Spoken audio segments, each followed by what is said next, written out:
My name is Leena Pesu and I work for a company called Linen Stories, and this is my third year of growing flax.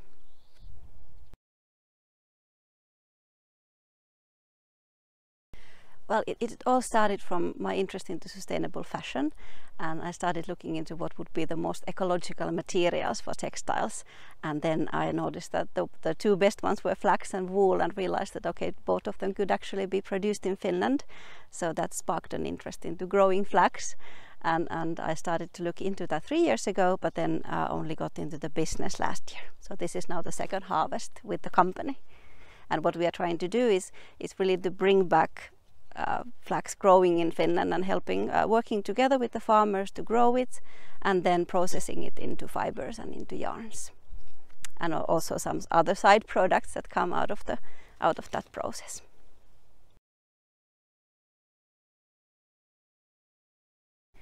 Well, what's really got me interested was the ecological characteristics of the fabric, so how little it actually consumes water, for instance, compared to cotton, and you don't need a lot of fertilizers, you don't need a lot of pesticides or herbicides, and of course none of those in organic farming, and so that's good as a textile material, but it's also good for the farmers because it's very good in their rotation, if they're in rotational farming, because flax as a plant, it improves the soil and then it improves the yield for the following crop. So that has some extra benefits to the farmers. It can also be a very profitable crop once we have the whole production chain running here in Finland. But in France, where there's a working ecosystem, it is actually very, very profitable for the farmers, much better than cereals, for instance. Well, flax needs sun, and it needs water, and it needs warmth, and optimal weather conditions are such that you have all of that available. And in practice in Finland, the good thing for flax is the long day, so it gets a lot of light.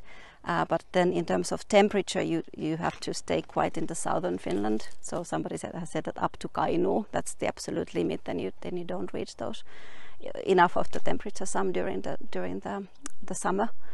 But otherwise, flax is quite suitable actually here to the Finnish climate. It doesn't like too much warmth. It doesn't like too much water. But this is just perfect. The soil type, the best is coarse mineral soils.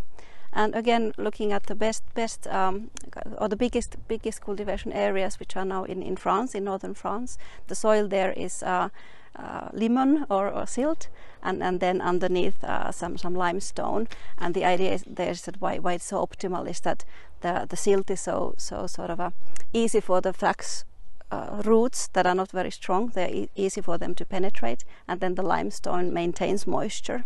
So as long as kind of you find the same characteristics in your soil in here, it's not too stiff. That's why clay is not good, and then it's good if it retains moisture, so that it can survive even if there's not much rain.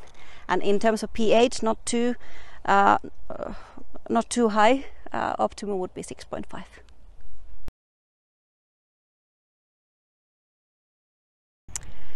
Yes, so the early part is very similar to other crops. So it's an annual plant. You sow it in May when the soil is warm enough, like 8 to 10 degrees, and then it grows about 100 days, 90 to 100 days, and then the harvest is then where it gets different. It actually gets pulled from the ground. This is what we were just doing here with the pulling machine here on the field, and then you lay it on the ground for a couple of weeks so that the dew moist and the rain will start wetting the fiber, and then you collect it and you turn it maybe around once or twice, and then you bale it with a round baler.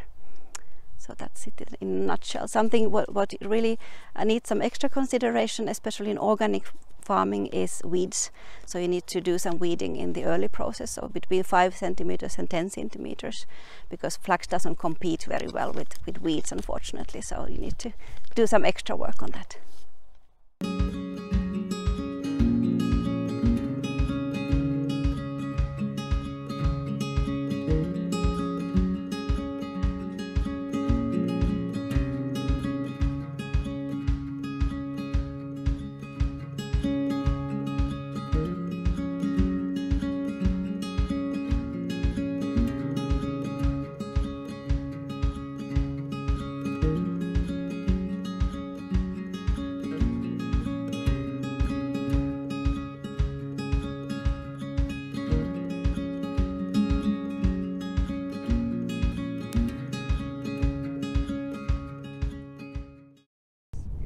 Well, the most difficult weeds with flax is, well, first of all, any weed is difficult because flax doesn't compete in the early growth.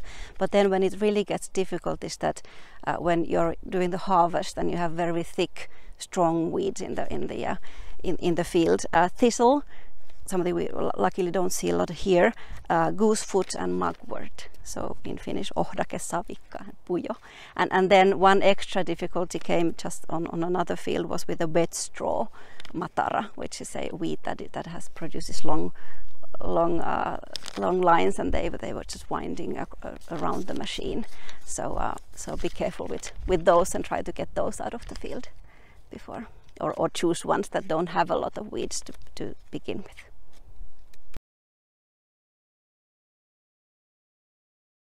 Well, those are really not a concern. There is this small flea that attacks the flax in the early growth phase, but as long as if you sow it in a warm soil and it starts to grow very quickly, then it doesn't really matter if it eats a little bit of the early leaves. But after that, there's no worry about the pests. Some diseases, yes, and that's why it's important that you don't plant flax in the same place in more than kind of 4 to 7 year separation, so that then you break the disease cycle for those flax specific diseases.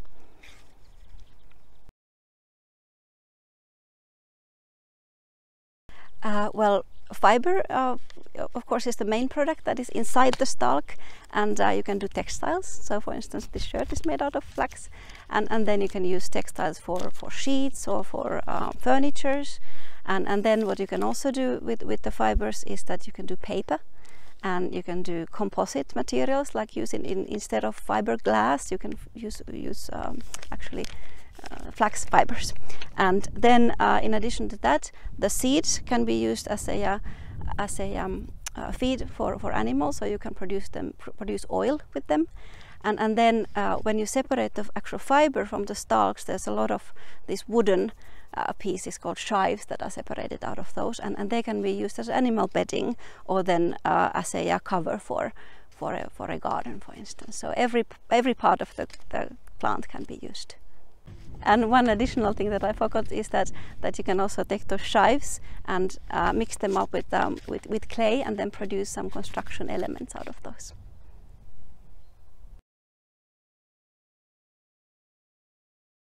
Well, in Finland we don't have those figures available at the moment, because we are lacking the production chain at the moment. So even if the farmers would be producing it, there's really no one buying it at the moment.